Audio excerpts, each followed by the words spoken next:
नमस्कार मु doctor A अपार मोर यूट्यूब चैनल मो गंजाम मो परिचय को स्वागत करुच्ची। तांकु जेतेबे 10 वर्ष बयस तांको बापा और गाँ लोक मिसी तांको राधा प्रेम लीला रे भर्ती करदेले। और राधा प्रेम लीलार कहानी कृष्ण और राधांकर मानभंजन कहानी तांको एते रंजई देला जे से सबु किछि भूली गले।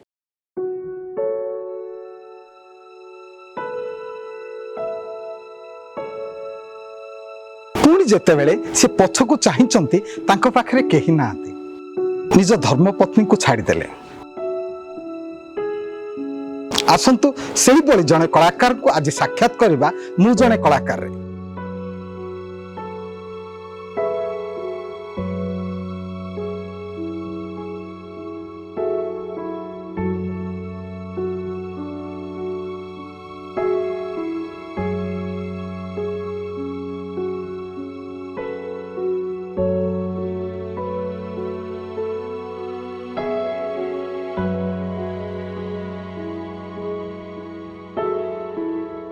प्राय आमर सेत बेलू बयस होता 9 वर्ष 10 वर्ष भितर साइड गोटे मत नेले राधा प्रेम शिखापी आमर ये बड़ माने दादा बड़पा बड़ भाई सब शिक्षा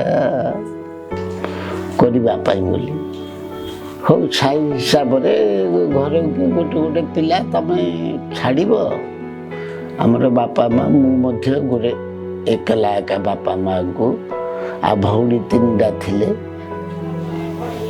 आमर मध्य बापा छाड़िया बाध्य हेले से ये कले गुरु कोडू आनिबा गुरु निमिना घुमेश्वर निमिना आस्का डेंकरी तांको आनंद चंद्र नायक तांको नाम तांको आनिले शिक्षा दान देले।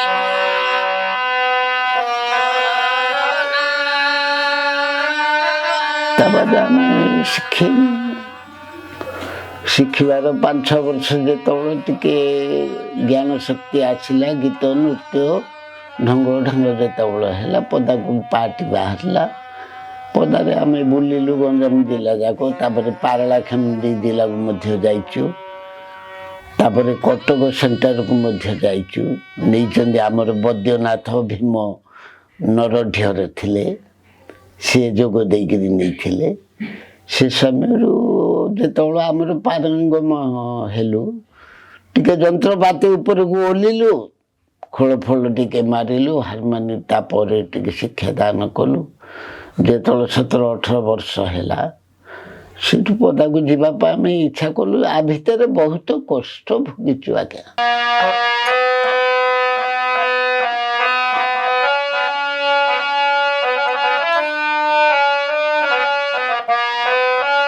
ये जिनिस कला विद्या शिखापी पाहता नाई से खराबल नाई बेले बुड़े नाई जो जो समय मिलला शिक्षा ये कलु।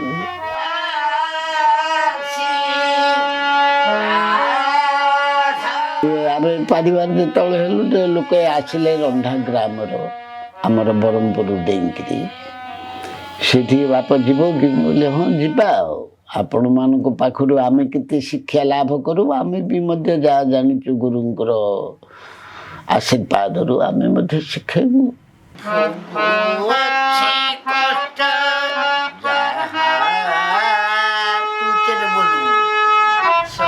से आमर केश फेश था बांगरा है तो पिला पाइनी बड़ू पाने प्रकार ये डेंबा बयस था डेंगी पिला नेले से गाँ वाला खुशी पाइले ब्राह्मण गाँटा के शिखापी ये कली।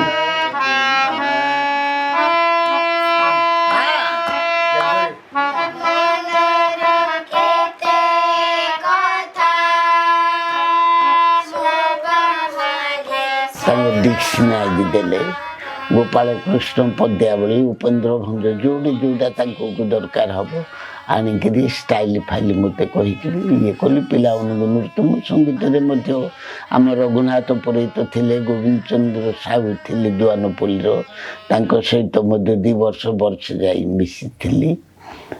ତାଙ୍କର ପୂଜାରେ ମଧ୍ୟ ନୃତ୍ୟ କରିଛି। ଏଟା କରିକିରି ତା ବାଦେ ତା ପରେ ଯୋଉଠି ଡାକି ଆସିଲେ ଯାଇ ଏମିତି ଏକା।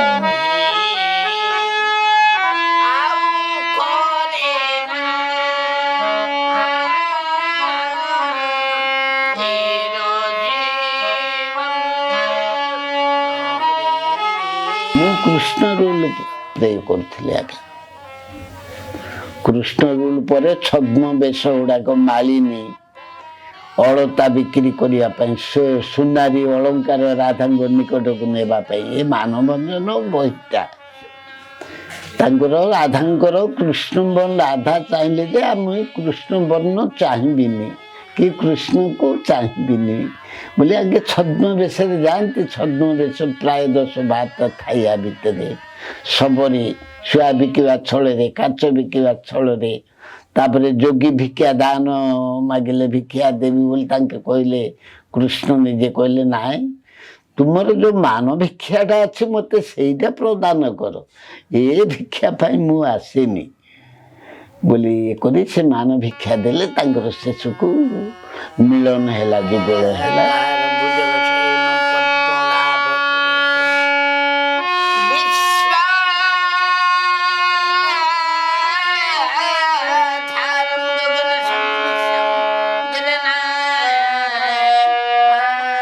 ମର୍ଯ୍ୟାଦା ଅଧିକ ମୁଁ ଦେବି, ମର୍ଯ୍ୟାଦା ଅଧିକ ଦେବି, ହେଲେ ମର୍ଯ୍ୟାଦା ସାଥିରେ ପଇସାଟା କିଛି କିଛି ନ ରଖିଲେ ଆଜ୍ଞା ପରିବାର କେମିତି ଚଳିବେ, ମୁଁ କେମିତି ଚଳିବି? ମୋର କୌଣସି ପ୍ରକୃତି ନାହିଁ, ଚା ଟିକେ ଖାଇବି। ସେମାନେ ସିନା ତାଙ୍କ ଗାଁରେ ରହିଲା ଦିନ ଦେବେ, ମୁଁ ପଦାକୁ ବାହାରିଲେ ମୋ ଖର୍ଚ୍ଚ ତ ମୁଁ କରିବି। ବାପା ମା ତ କାଳ ହେଇଗଲେ, ତାକୁ ଧରି ତ ମୁଁ ଘରଟାକୁ ମେଣ୍ଟେନାନ୍ସ କରି ଛୋଟ ଛୋଟ ପିଲାମାନଙ୍କୁ ଛାଡ଼ିକିରି ଗଲି। ସେମାନେ କେଉଁ ଦିନ ସ୍କୁଲକୁ ଯିବେ, କେଉଁ ଦିନ ଲୁଚିବେ, କେଉଁ ଦିନ ପାଳ ଗଦାରେ ରହିବେ, ଏ ପ୍ରକାର ମଧ୍ୟ ସେ ନୀତି କଲା। ମୁଁ ତାଙ୍କୁ ମାଆର ଏଇ ଘରେ ଯଦି ରହିବି, ଆଉ ମୋର ଘର ଚଳିବନି। ସେତେ ଜମିବାଡ଼ ନଥିଲା ଆଜ୍ଞା, ଯାହା ଜମି ଥିଲା ମଧ୍ୟ ଫସଲ କମ୍ ହେଇ ଆମକୁ 6 ମାସ ଖାଉତିଟା ହେଲା, ଆଉ 6 ମାସ କିଣିକିରି ଖାଇବାର। ତାପରେ କିଛି କିଛି ପଦାକୁ ଯାଇକିରି ଜମିବାଡ଼ ଟିକେ କଲି, ଘର ଦୁଆର ମୁଁ ବନେଇଲି। କେଉଁ ପିଲାମାନେ ଟଙ୍କାଟି ଦେଇନାହାନ୍ତି, ପିଲାମାନେ ଯାଇଛନ୍ତି ତାଙ୍କ ପରିବାର ଧରି ତ ଅଛନ୍ତି 20 ବର୍ଷ ହେଲା। ମୁଁ ପାର୍ଟି 15 ବର୍ଷ ହେଲା ଛାଡ଼ି ପାଇଲି, ଛାଡ଼ିଦେଲି। କାରଣ ଗାଇବାର ଆଉ ଇଏ ହେଲାନି, ଡେଇଁବାକୁ ବଳ ପାଇଲାନି। ଏ ତ ଡେଇଁବା ନାଚ, ଆମେ ଡେଇଁଲେ ସିନା ପିଲାଟା ନା ଦେଖିକିରି ସିଏ ଡେଇଁବ, ନୃତ୍ୟ କରିବ।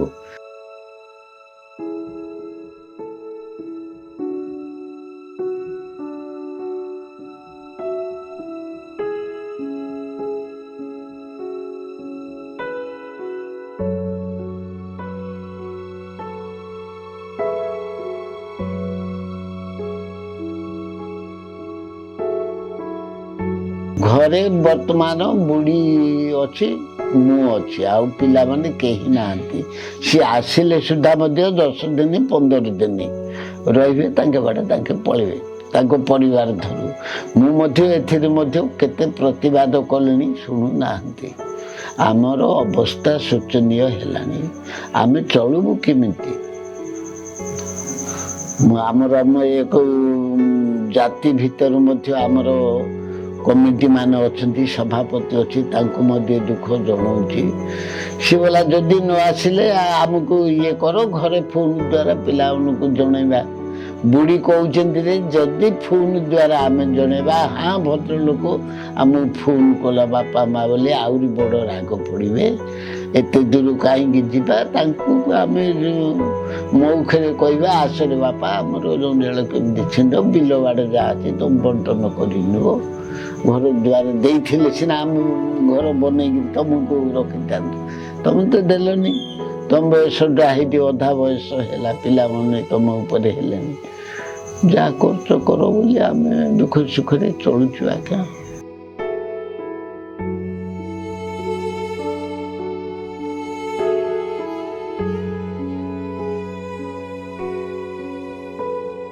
ନା ମୁଁ କୌଣସି ଜାଗାରେ ଭୁଲ ରିମାର୍କ କରିନି, କୌଣସି ଜାଗାରେ ମୁଁ ଇଏ କରିନି। ପରିବାରଟା ଯଦି କଳା ଭିତରୁ ମୁଁ ଆସିଲି, କିଛି କିଛି ଚଳେଇଲି। ଯଦି ଯାଆନ୍ତି ପର ବିଦେଶକୁ, ସେ ସମୟରେ ମଧ୍ୟ କ'ଣ କୁଲିଆରି ଫୁଲିଆରି କାମ ହେଲେ ମଧ୍ୟ ଅଧିକ ହୁଅନ୍ତା କି କମ ହୁଅନ୍ତା, ମୁଁ ସେ ଜାଗା ଭବିଷ୍ୟତ କଥା କହିପାରିବିନି। ଅନେଇ ରହିଛି ଯେମିତି ମିନୁକୁ ଯେମିତି ରାତି ଗଲା ଅନେଇ ଖୁସି ଅଛି। କାରଣ ଦିନ ରାତି ମୁଁ ରାମ କୃଷ୍ଣଙ୍କର ରାଧାଙ୍କର ଗୁଣ ଗାଇବି। ତେଣୁକରି ମୋତେ ତ ଭଲ ଲାଗୁଛି। ମୋର ତାହେଲେ ମୋତେ ଅଭାବ କୌଣସି କରିନାହାନ୍ତି ଭଗବାନ।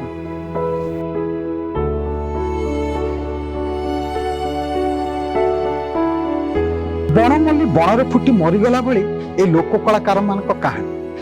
କାରଣ ଯୋଉ କଳା ପାଇଁ ଏମାନେ ସବୁକିଛି ଉତ୍ସର୍ଗ କରିଦିଅନ୍ତି, ସବୁକିଛି ହରେଇ ଦିଅନ୍ତି, ତା ବଦଳରେ ଏମାନେ ପାଇଛନ୍ତି କ'ଣ? ମୋର এই କାହାଣୀଟି ଆପଣ ପାଖରେ ଉପସ୍ଥାପନ କରିବାର ମୁଖ୍ୟ ଉଦ୍ଦେଶ୍ୟ ଏଇଆ ହିଁ ଥିଲା। ରହିଲି, ନମସ୍କାର।